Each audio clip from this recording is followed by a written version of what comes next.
Hello, my name is Noga, and today I am presenting my work on mutation of the SARS-CoV-2 nucleocapsid protein to characterize features required for processing body disassembly.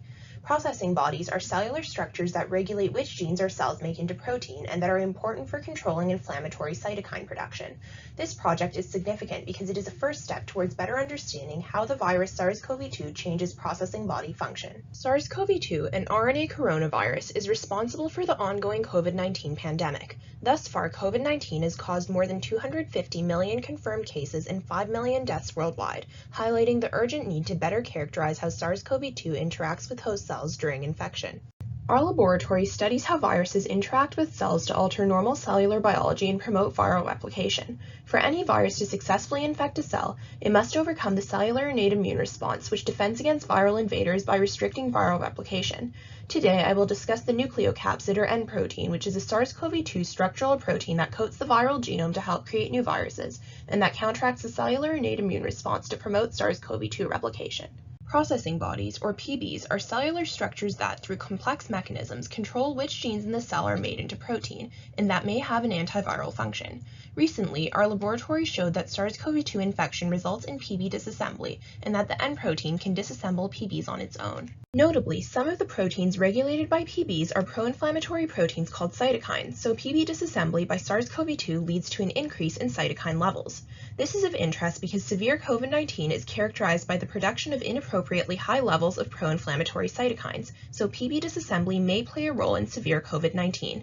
This demonstrates the urgent need to elucidate how SARS-CoV-2N interacts with PBs. The N protein is composed of multiple structural regions with specific functional roles. The NTD binds the viral RNA genome to facilitate genome packaging. The CTD has been shown to help the N protein interact with other copies of N to package RNA into viral particles. The SR region may control where N localizes within the cell, as well as some N innate immune evasion functions. The NIDR and CIDR may help N interact with RNA and various proteins. The main objective of my project is thus to determine which regions of N are required for PB disassembly. Given that the SR region may be involved in innate immune evasion, I hypothesized that this region is also required for PB disassembly. To investigate this hypothesis, I generated versions of N in which individual regions have been deleted in order to later observe the effects of these deletions on N-mediated PB disassembly.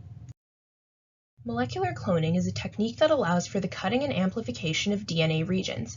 Here is a simplified schematic for the generation of a DNA fragment encoding the N protein with a deleted SR region. Specific regions of DNA are amplified from a full-length N DNA sequence. The resulting new DNA fragment encodes a version of the N protein missing a specific region, in this case the SR region, and this DNA fragment is delivered into cells. Using this molecular cloning approach, versions of N missing the NIDR, both the NIDR and NTD, the SR, both the CIDR and CTD, and the CIDR alone were created. Molecular cloning was confirmed to be successful by DNA sequencing. Next, to determine how deleting N regions affects N-mediated PB disassembly, each version of nDNA will be transfected into human cells, causing the cells to produce the truncated versions of the N protein. The effect of each version of N on PB disassembly can be visualized using a fluorescence microscope by labeling PBs and N with fluorescent antibodies.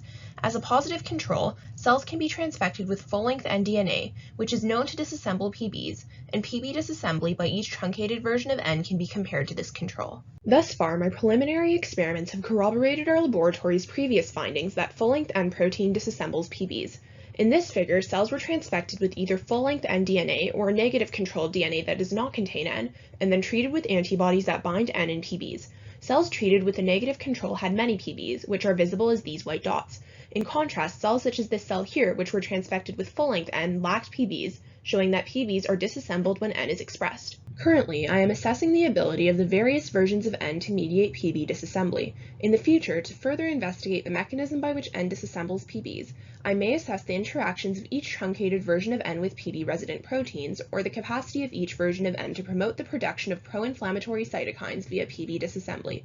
This project and its future directions are an essential step towards better comprehending how SARS-CoV-2 interacts with host cells and leads to the inflammation associated with severe COVID-19.